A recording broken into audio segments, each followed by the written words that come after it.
Salam dostlar, bu videoda sizə Smart Customs tətbiqi ilə gömrülük bəyannaməsi necə rahat şəkildə təqdim edə biləcəyinizi göstərəcəyəm.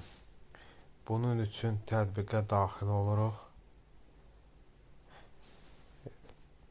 Deməli, soyadımızı yazırıq, adımızı yazırıq, ata adımızı yazırıq, vətəndaşlıq Azərbaycan və aşağıdan fin kodumuzu yazırıq, şəxsiyyət vəsiqəmizin və daha aşağıdan isə mobil nömrəmizi qeyd edirik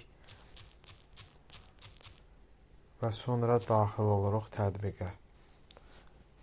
Yuxarıdan bağlama izləməsi kodu yazılan yerdən izləmə kodumuzu yazırıq, hansı ki sifariş etdiyimiz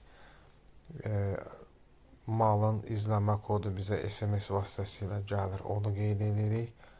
Bağlamanı gətirən poçt daşıyıcı ünvanını yazırıq, hansı poçtsa sifariş etmişsə o poçtun adını yazırıq. Mal göndərən ölkənin adını, misal üçün Çindən sifariş etmişsə Çin yazırıq.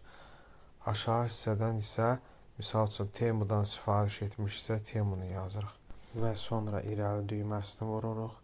Açılan səhifədə sifariş etdiyimiz məhsulun məlumatlarını bir-bir yazmağa başlayırıq. Birinci xanada mən elektronika sifariş etdiyim üçün elektronika yazmışam. İkinci xanada adını tapa bilmədiyiniz əşya olduqda digər yaza bilərsiniz. Üçüncü xanada sifariş etdiyiniz məhsulun ümumi qiymətini yaza bilərsiniz. Dördüncü xanada isə Azərbaycan və yaxud xarici valyuta və hansı ilə sifariş etmişsə onu yaza bilərsiniz.